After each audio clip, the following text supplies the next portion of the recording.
What do CEOs need to know about sales these days? A lot. Outdated sales strategies and tactics plague most companies today. Listen to what innovative CEOs and experts have to say about how to change all that with Sales Talk for CEOs. Why is it so hard for our salespeople to prospect these days? Why is it so hard to get people on the phone to have a sales conversation? I know all of you are wondering that. We need our salespeople to be having more sales conversations every day so that they can have more opportunities to sell and we end up with more closed deals and more revenue. But it is harder than ever. Sales cycles are getting longer and it's harder to get buyers to make decisions. But we can't even get them to make a decision if we can't get them on the phone or on a video call and have a conversation. So I have here with me today, Wendy Weiss of Salesology, who is an expert on prospecting, and she's going to share so many great ideas on how we're going to get our salespeople to have conversations with people who can buy. Welcome, Wendy. Well, thank you, Alex. I'm so happy to be here with you. Oh, I'm so happy to have you here. And as you and I have talked before, it is just a different ballgame. What we did 10 years ago just simply doesn't work. But CEOs and sales leaders are out there wondering why aren't our salespeople prospecting more? Why aren't they opening more opportunities every week? Well, it is simply a little harder than it has been in the past, but I know you can help us do it. So where do we start? How do we get them to prospect better and prospect in a way that makes people want to have conversations with them? Well, that's the question, isn't it? And I'm going to start by saying something that maybe our audience won't be happy with, but if you manage a sales team and they're not having enough conversations with prospects, it's your fault. Yes. And there are things that you need to do to help them be effective and help them have more conversations. And there's actually only 4 things that will move the needle. The first is your list. Whether it's a cold list or making finger quotes here, a warm list, is it accurate? Does that list, the people that are on that list, do they really match the parameters of great leads for you in your market with your offering? So that's where we always start, with looking at the lead list. The second thing that's going to make an impact is the skill of your salespeople. Alice, I am on a mission. And my mission is to destroy the myth of the born salesperson. Yeah. This myth that there are these people out there that are just born knowing what to do and born knowing what to say. It's a myth. It's not true. I agree. So, your salespeople need to learn this skill set. And I will say prospecting, which is enabling those sales conversations, prospecting is not the same skill set as selling. Right. Unfortunately, it's often taught as if it's the same thing, but it is not. Well, and worse, Wendy, it's not even taught. Like, we think that salespeople know how to prospect, and they don't. And even if they do, they knew how to prospect 10 years ago, 5 years ago, even 3 years ago. It's different now, and we have to teach them the new skills. We simply have to. Absolutely. So we've got your list, skill of your salespeople. Mm-hmm. Number 3, only 4 things that are going to move the needle. Number 3 is your sales process. It is not enough to say to a salesperson, go find some opportunities. You need to have a process in place for them to do so. Because if you think about it, if you say to someone, go prospect, there are a whole lot of questions they have to answer. Well, how? Like, what am I going to do? Am I going to call? Am I going to email? Am I going to text? Am I going to use social media? Well, if I'm calling, do I leave a voicemail? If I'm sending an email, how many emails? What's the frequency?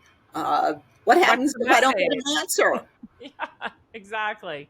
And there's a lot to it. not having these answers just stops people in their tracks. They don't know what to do, so they don't do anything. Um, the fourth thing that's going to move the needle, because we have your lead list, skill of your salespeople, your process, you need the right software. It is very true that things have really changed, and it's really true that it's harder to reach people, it's harder to engage people, which means you need the right equipment. Yeah. You cannot manage this on an Excel spreadsheet. And the really good news is we have data that 10 years ago wasn't as good as it is today. It's at our fingertips. There is software that speeds up the process and keeps your salespeople organized so they know what the next step is. There are dialers that speed up the whole process. So you need to have the right equipment. And those are the four things that are going to move the needle. So you got to have a good list that matches your ideal customer profile.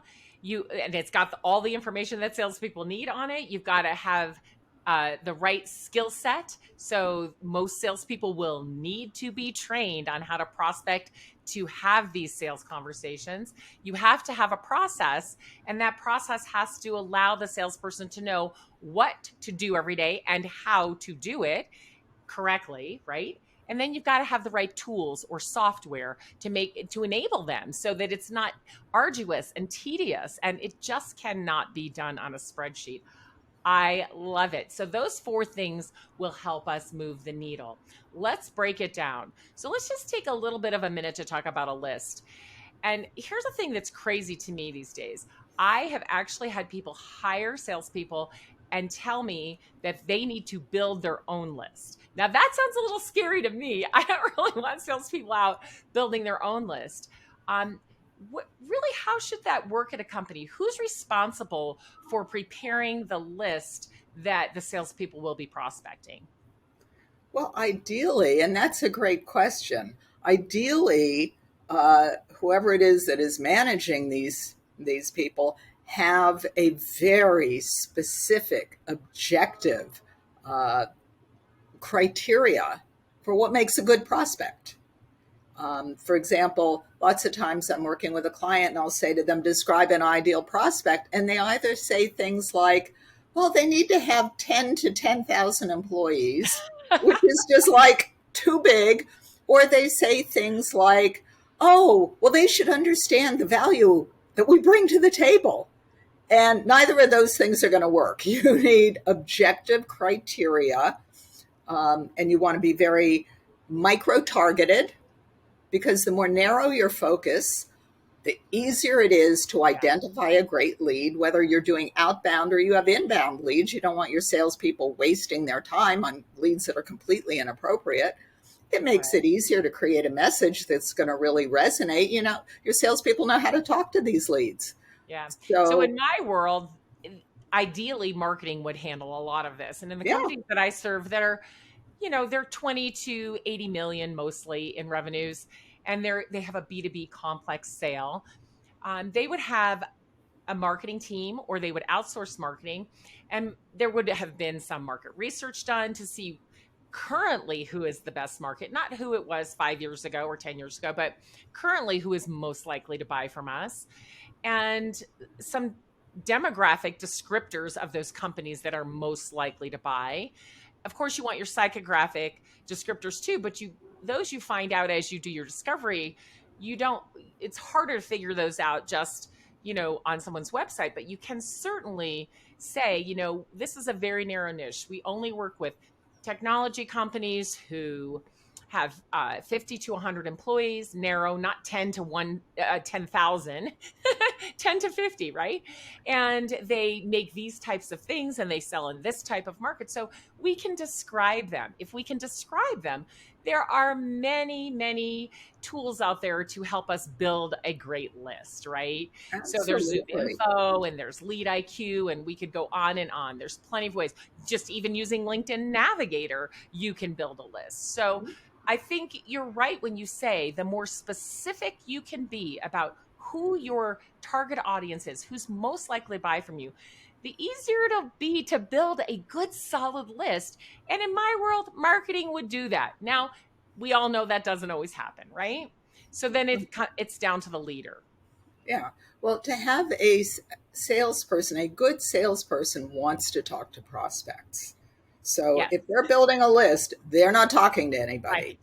Right. And so whether you've got a marketing department or you're the sales manager or you outsource it to a VA in the Philippines to do the research, Right. somebody other than the salesperson should be building that list. Right. Well, and if you think, you could be paying $20 or $30 an hour to someone to build that list, and your salespeople are a much higher rate than that, you just wouldn't do it. If I, was a CEO of a company that was doing that, I would be asking the sales leader, why? Why are you having salespeople build their own list? So it's something to think about. And I think a lot of times CEOs don't know what to be looking for or what to ask. But definitely in the case of prospecting, if it's not going well, that would be one of the questions. Well, who built the list, and is it a good list, and should we have a better list, and do we have salespeople building the list, or do we have marketers who understand the market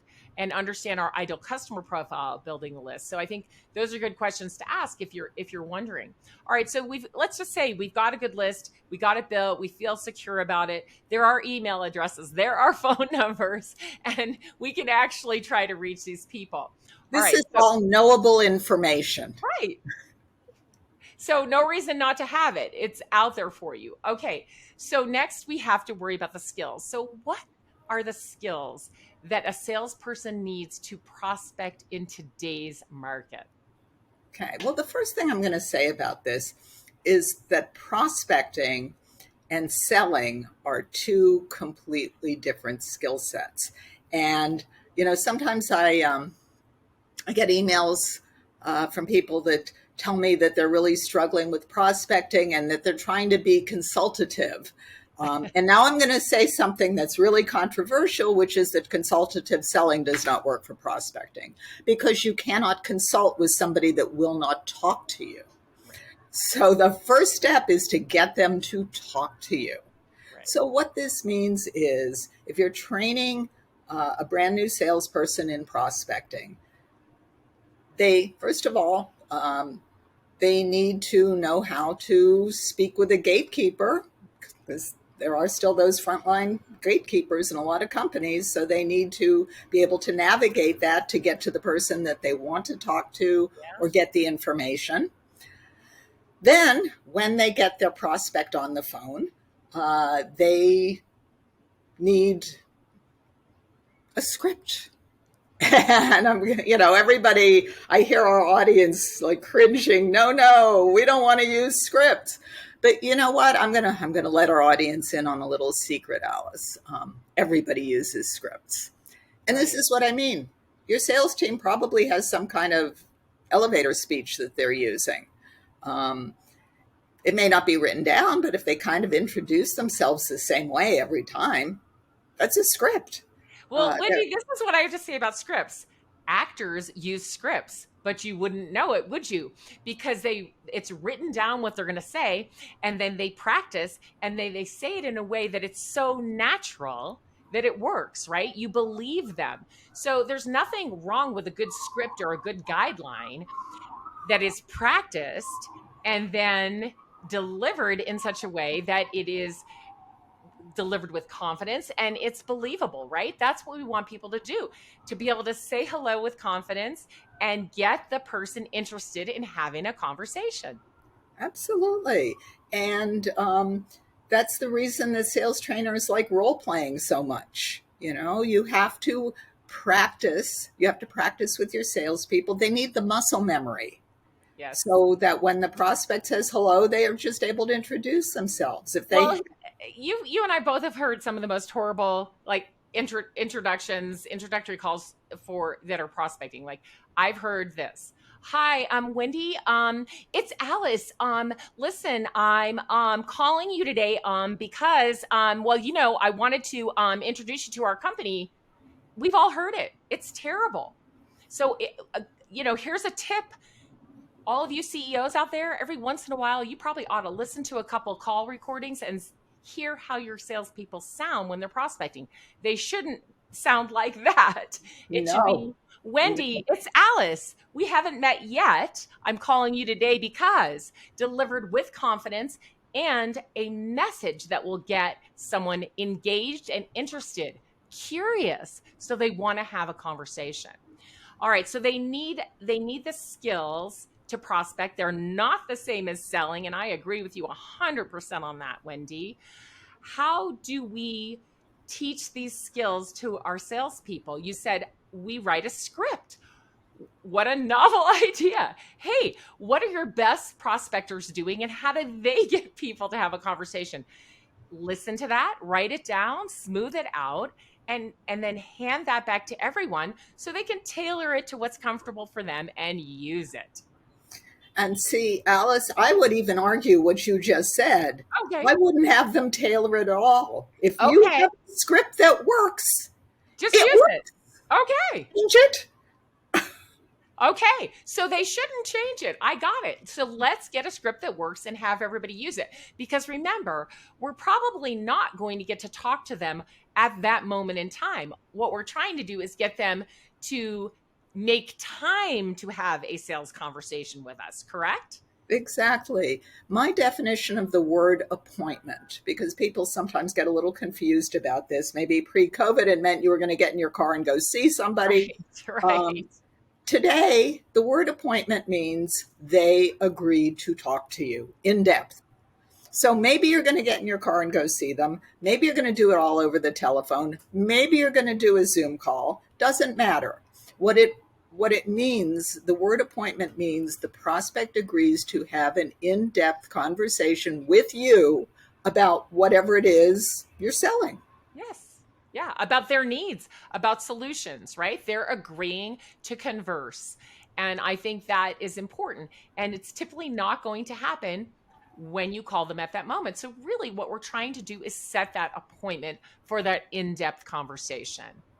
All right. So, how do we do it? What are some words that you've seen working lately? Because we've all gotten cold calls. Most of us won't answer our phone anymore.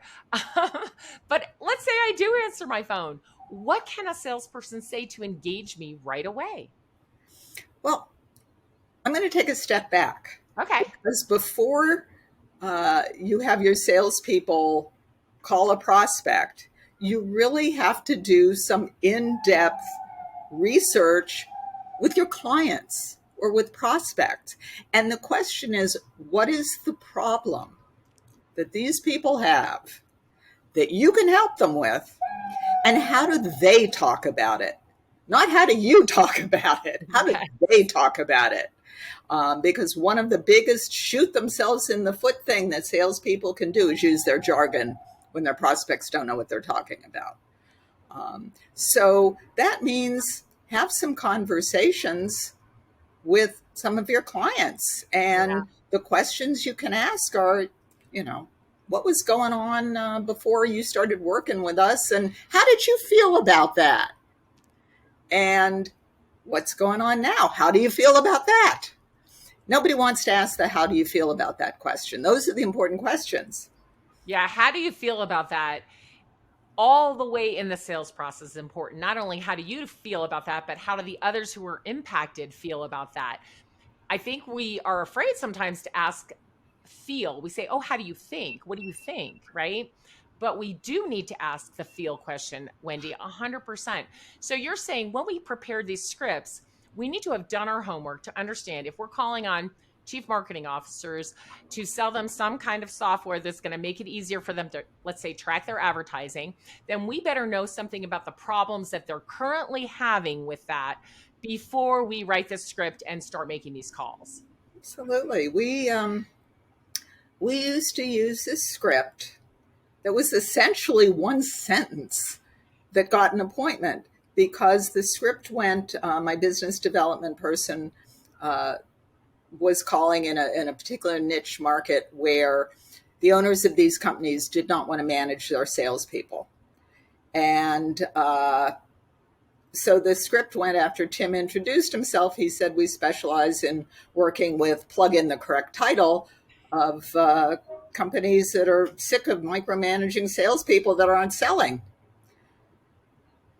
About 70% of the time, the prospect would start laughing. And then Tim would say, Wendy would like to introduce herself and set the appointment. It was that easy. Well, I love it because you use an emotional word, right? Yeah. Are you sick of? I mean, Mhm. it automatically evokes an emotion. And I think somehow in sales, we've taken the emotion out of our messaging and just talked about facts and stats and, even results, which are great, but you've got to get that emotion in there if you want to get people curious. Really? Because I am sick of it, and I would like to know how to stop being sick of Exactly. And it was not complicated at all. Right. But it comes from understanding the prospect and not the, well, we do this and you have this problem and we can fix it. It's from understanding kind of their day-to-day life and the things they hate, what drives them Yeah. crazy, what makes them tear out their hair and they don't want to do it anymore. And you can fix it. Talk about that. Right. And when you can get them to chuckle, you are going to get a conversation, right? Yeah, Because they're like, oh, yeah, that's me. You hit the, nail right on the head. I have that problem. How did you know? Right. So then I do want to talk to you. I'm curious. How do you fix that problem? Yes, I will make time for you. exactly. Yeah. All right. So we have to give them the skills to write a script, or we have to write the script for them. And included in that script, they have to understand a day in the life of the buyer that they're calling on. What makes them tick? What makes them crazy? What problems do they have? What are they trying to solve for? Because when they get that and they get some emotion words around that to build into the script, it's highly likely that the person will go, yep, that's me. Okay, I'll make time for you.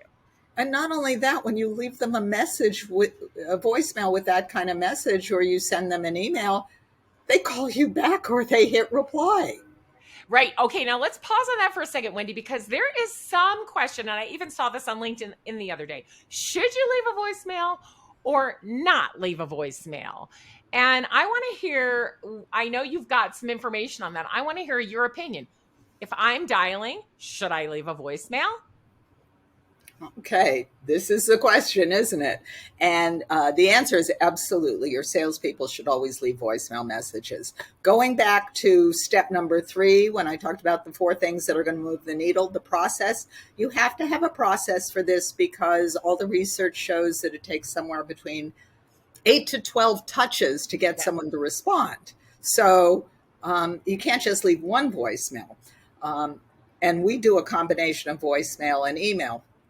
There's actual research, 2 things. There's actual research done at the University of Chicago Booth School of Business that they tested written communication against spoken communication. So written communication was like an email, a text, a letter, social media post. Spoken communication when you're in front of someone, video call, on the telephone, even a voicemail. What they found was that if people hear you talk, even on a voicemail, they are more likely to respond. Also, they think you're smarter. So that's the first reason you should leave a voicemail. But I ran some numbers, and Okay. I've got my notes right here. According to Zoom Info, the average voicemail response is 4.8%. So if you have salespeople leaving voicemails at 4.8% response rate, they would never notice it. They would say to you, nobody ever calls me back. That's the first thing. But let's assume your salespeople are dialing the phone 20 times a day. So that's 100 dials a week. So that there are 52 weeks in the year, and I'm going to give them 2 weeks for vacation. So in a year, that's 5,000 dials in 1 year. If 1% of those prospects return a phone call, that would be 50 additional conversations. Yeah. If 4.8% returned the call, well, that would be 240 additional conversations in a year. And if 10% return the phone call, which actually is a doable number. That would be 500 additional conversations. That's why your salespeople should always leave voicemails. Yes. Okay. So lots to unpack there and a couple things I want to add. So if I'm following a sequence where I'm maybe connecting on LinkedIn, or I don't always suggest connecting first, but interacting with someone who is active on LinkedIn, I'm sending an email, I'm dialing the phone, and maybe I dial 3 different times during the day trying to catch them. I obviously wouldn't leave a voicemail every time. But would you say that leaving a voicemail like maybe every 3 days or so would be appropriate? How often should I leave a voicemail? Absolutely, 3 to 5 business days. And what we usually do is we leave a voicemail and we immediately send an email. And the email says the same thing that the voicemail says. And what we've seen, the response rate when you do that, more people will respond to the email. But what we've seen internally and what we've seen with our clients is as soon as you stop leaving voicemails, the response rate goes down. Right. Now, I don't have the stats in front of me, but there are statistics out there that show that if you have multiple methods of contacting someone, with each method, your chances of getting a response increase. So if I just use the phone and only call, of course, if I don't leave a voicemail, I have 0% chance of getting a call back. But if I leave a voicemail, I have some percent chance. If I call, leave a voicemail, and follow up with an email, my percent goes up again. If I go onto their LinkedIn and I see that they've posted something and I make a comment, my percent goes up again. Now, if I also have the ability to text them or send them something in the mail, that adds 4 methods of trying to contact them. My percent chance goes up again. Why? Because people are busy and they just need to see us, see us, see us. And of course, remember, at that moment in time, they may not be that interested, but if they continue to see us when they are ready, they will respond. And I think that a lot of people think, oh, they haven't responded. I've left 3 messages. It's just not enough. I'm busy. I haven't had a chance to call you back yet. Now, 2 weeks from now, when I'm thinking, who is that person who had that thing I needed? And this has happened to me. I can't tell you how many times, Wendy, and I can't find anything from them. And they never call me back again or send me another email. So we simply are not giving our buyers enough of a chance to buy from us. Absolutely. And far too many salespeople think they can read minds. And you do not know what that buyer is thinking. You just don't know. Yeah. Yeah. So follow the process. And if you have a process and you've benchmarked it, then you know what works, you know how your people are doing, and you can also tweak it to improve the results. And I want to comment on something you said about sending something in the mail, because years ago, everyone was sending direct mail. Right. So you'd open up your mailbox and there'd be like 500 pieces of mail Right. in there. Today, everyone's sending emails. So if you send a direct mail piece or you send a letter, that's going to stand out because there's not 500 letters in the mailbox. The same thing is actually true of phone calls. Everyone thinks, nobody answers their phone, no reason to call them. You know what? Great news. Let all your competitors think that. Pick up the phone. Have your salespeople pick up the phone because, years ago, prospects would say, do you know how many salespeople called me today? Nobody says that. Well, I want to go back to the mail again, too, because I often prompt salespeople to write a handwritten note, hand address the envelope, and put a stamp on it. Now, when you're doing thousands, you can't do that.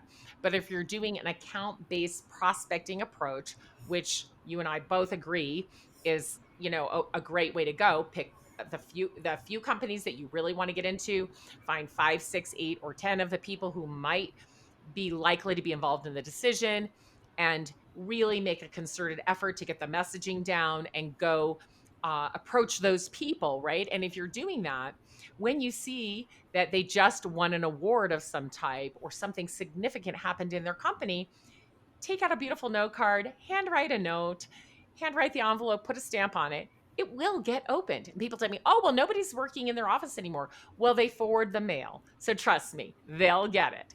And I just think we have to be a little more clever when we're prospecting, and we have to try different things to see what works. All right, so we're on the skills, and I think we've actually kind of moved to the process, right? So our sellers do need the skills of researching and understanding the problem and the day in the life of the person. They do need the skills to sound confident. And then they do need a process. So, as we were saying, if they're dialing, they dial a certain amount of times and then they leave a message. And then maybe a couple days go by, they dial again and they leave a message. You also mentioned they should follow that message up with an email, right? And then I threw in, and maybe they're going to interact on LinkedIn. So, what else do we need to know about process, Wendy? Well, this actually is a little bit more about skill, but they also need to know prospecting is very predictable, actually. When you ask someone for an appointment, there's really only a handful of things they're going to say. They could say yes, book the appointment. Or they say they're working with someone, they tell you they're busy, they say to send information, or maybe they say they're not interested. Now, if everybody that you talk to says that they're not interested and you are 100% sure you have a good list, that means you need to work on your script. You're not saying anything interesting. But the other three, I'm working with someone, I'm busy, send me information, there are knowable responses. Salespeople need to know how to handle themselves when they hear these things that we know prospects are going to say. Okay, so we should diagnose the answers that they're getting and then go back and train them to be able to respond better to those answers. Exactly. And they need to keep their eye on the ball, which is to set up the appointment, not to engage. Right. So how would I do that if somebody says, I'm not really interested in that, but thanks. Well, if one person says that, I just say to them, I understand you're not interested. May I ask you why? Find out the answer, because maybe they'll say something that gives you some information that enables you to engage them then. Otherwise, I mean, if you're hearing, I'm not interested, click, I'm not interested, click, I'm not interested, click, that's a problem with the message. Okay. So So, the diagnosis is really important. Um, we have to keep notes on what the answers are, and we have to go back and diagnose so we can fix. yes, yes. And it's entirely predictable what prospects will say when you ask them for an appointment. So that's really the good news. Okay, so go back through that again. There's one of about four things that they're going to say. They'll either say, yes, schedule me and we'll chat. What's the next thing they might say? I'm working with someone. I'm working with someone. And there can be a predictable answer to that as well. Absolutely. And actually, that's good news. It means they have a line item in their budget to pay for it. That means Okay. you're talking to a qualified prospect. Okay, so we train the salespeople to answer to that. Oh, that's wonderful that you're working with someone. And then they could ask a question, are they meeting all the needs that you have, or is there anything that they don't provide for you? What other kinds of things do you suggest? Yeah, that's great that you're working with someone, because we'd simply like to introduce ourselves. And that way, if your situation changes, you'll know us. And we need 10, 15 minutes anytime that works for you. So if this week's not good, how's next week? Or maybe the week after? Perfect. I love that. Okay. So I'm interested. I'm not interested. I'm working with someone. What else? I'm busy. I'm busy. This We're all busy. Everyone's busy. And here's the thing. When a salesperson calls a prospect, the salesperson may not say this, but what the prospect hears is, stop what you're doing. I want to talk to you right now. Right. I am an interruption in your day. Here Yeah. I am. So if you take a step back and you say, the goal is to set the appointment. And again, the appointment means the prospect agrees to have an in-depth conversation with you at a later date. Yes. So the reasonable question to ask, of course, step one, I have a 3-step formula for responding to objections. Make the prospect right. Agree with them. You're not going to get anywhere arguing. They are right. So, of course, you're busy. I understand you're busy. Reframe the objection. I only need 10 or 15 minutes anytime that works for you. So, if this week's not good, you ask for the appointment again. How's next week? Maybe the week after. What would work? Sometimes people will give you a time frame. I'm really busy this month. Oh, of course you're really busy. Let's look at next month. That's May. You want to look at early in the month, or is later in the month better? Okay, so when they have an objection, you said there's three things. Let's repeat those for everybody who may want to share those with their salespeople. Okay. Yes, that's number one. Agree with them. The good one, right? I'm working with someone. Of course, they're working with someone. Everybody's working with someone. Great.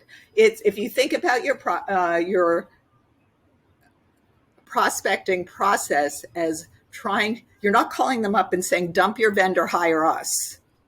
You're saying, "I'd like to have a conversation with you." Right. And if you think about it in that term, then they're working with someone. Of course, they're working with someone. No worries. We just want to introduce ourselves. I'm Right. busy. Of course, they're busy. You're negotiating when. When are they not so busy? That's when you schedule the appointment. And then the third one is uh, they want information. And, hope springs eternal. Salespeople, like, yeah, I'll send you the email. And then they never talk to that person again. The problem with this is when somebody says, send me information, they hardly ever mean, and I am going to read it. Right. So, I'd be happy to send you some information. It's going to take you 15 minutes or so to look through it. I only need 10, 15 minutes of your time. Whenever is good for you. So if this week's not good, how's next week? Or we could do the week after. What would work? Okay. All right. So is there anything else about skills, any other skills that our sellers need to be good at prospecting? I think we did. I think we did pretty good on the skills. All right. And we certainly touched on the process too, because it really is, if your salespeople have a process that they are following, everybody talks about call reluctance. Yeah. Call reluctance is about the unknown. Yeah. But if you've defined everything, nothing is unknown. And that makes it easy for salespeople to execute. So the process is there. This is how I do a prospecting call. It starts like this. When these objections come up, I do these things. Then I book the appointment or I don't. And, I put my notes into the CRM or whatever I'm doing next. I follow up then with an email. 3 days later, I do these things. So it is a written out process for them to follow. So like you said, there's no unknown, and then we don't get the same amount of reluctance. It's like, I know what to do. I make these calls. The people who don't answer, I leave a voicemail. I follow it up with an email. Then I go check their LinkedIn. Then 3 days later, I try to reach them again. If I dial 3 times and don't reach them, I go ahead and leave a voicemail. It's just very simple. It's all written out for them. Exactly. And that's when they feel comfortable doing it.